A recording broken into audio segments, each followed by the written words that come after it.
Hello everybody, my name is Corn Beaner. Before we get started here, I want to throw a little disclaimer that all gameplay footage rights belong to Sony Computer Entertainment, the publisher, and Naughty Dog, the developer.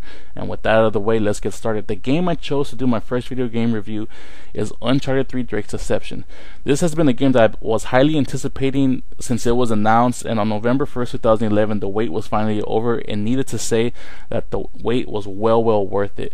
When we start the game, we are taken to the streets of London where we catch up with Sully and Nathan Drake, where they go to meet a man named Talbot, who has made an offer on Nathan Drake's iconic ring, which is said to belong to his ancestor, Sir Francis Drake. Well, after the deal goes sour, a couple punches are thrown. Sully and Nathan find themselves in a predicament once again, and this is where they meet the villain of the story, Catherine Marlowe.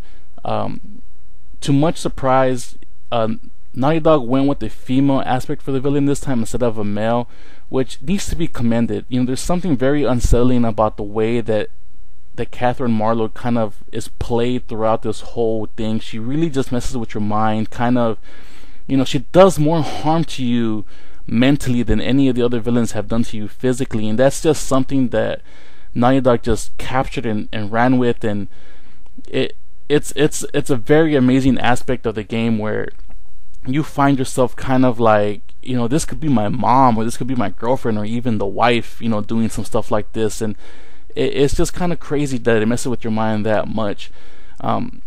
The way she plays into the story will actually be shown in a flashback sequence where you are taken back 20 years to Cartagena, Colombia, to play as a teenage Nathan Drake. And right here they have an exhibit that is dedicated to Sir Francis Drake, and here's where I guess Nathan Drake's obsession with his ancestor begins, and this is where he actually gets his hands on his iconic ring. Once this whole thing plays out, it kind of sets the whole story, which takes you on a wonderful journey through a bunch of set pieces in the world. You go through the forest of eastern France, to Syria at night, to the Yemen, to even a ship graveyard off the coast of the Yemen. And all of these places are very beautiful, very lush, colorful. The detail that they add to this game every year, even if it's just small little details, are just mind-boggling. It's kind of amazing that Naughty Dog is still able to produce this level of quality, after the first two games were thought to push the PS3 to its extremes. But Naughty Dog just keeps finding ways to just make everything more beautiful. Especially in the ship graveyard, I found that they had rain, they had violent waves, they had all the set pieces moving, and it's like I don't even know where they find the memory or the processing power in the machine to actually do this. And talking about set pieces, the first game's set piece was really about the jungles. The second game set piece was more about the snow and how you can do it. For the third game, they decided to go to the Ru Akali Desert, and the way that they did this is just mind-boggling, because it's not just showing a bunch of brown sand. The atmosphere that they actually put into it, made me thirsty when I was playing through the sequence of the game. It's just kind of amazing how, they're able to do this. Even though you're not there, just playing through this sequence, it makes you thirsty. It makes you want water. They were able to capture the dryness of the desert and kind of just, bring it out. And once again, Naughty Dog just needs to be commended on just how they're able to do this with the visual aspects out of the way. The game plays similar to Uncharted 1 and Uncharted 2. If you haven't played any of them, it's very easy to kind of to pick it up. It's a little different than your standard first-person shooter, but for the most part, it's pretty much the same type of game. The biggest change in the gameplay seems to come in the melee system, where before you used to have this canned combo system where like 4 button presses would give you a certain combo and stuff like that. It seems to have gone to a more sequenced event. Usually you'll get a couple punches in, and then you're forced to kind of either press triangle or O at the right time to kind of counter the hit. And while this seems a little bit streamlined, I kind of like it when dealing with multiple enemies, because it doesn't seem to be as big of an issue this time around as it was in the previous games.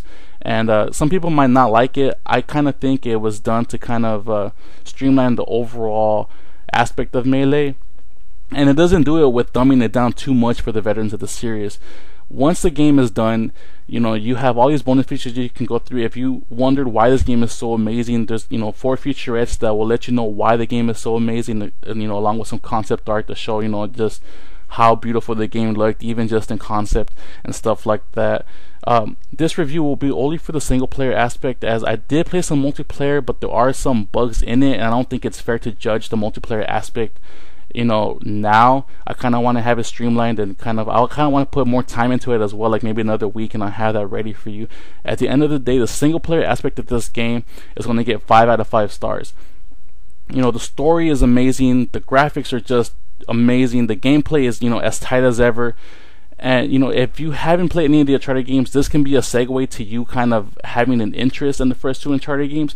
And if you've played the first 2 Uncharted games, this is kind of the ultimate topper to you as a fan.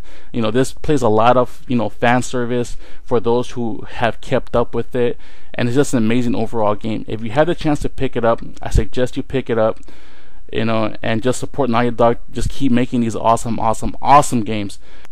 And with the holidays fast approaching, this will make the excellent gift or stocking stuffer for the Uncharted fan in your family.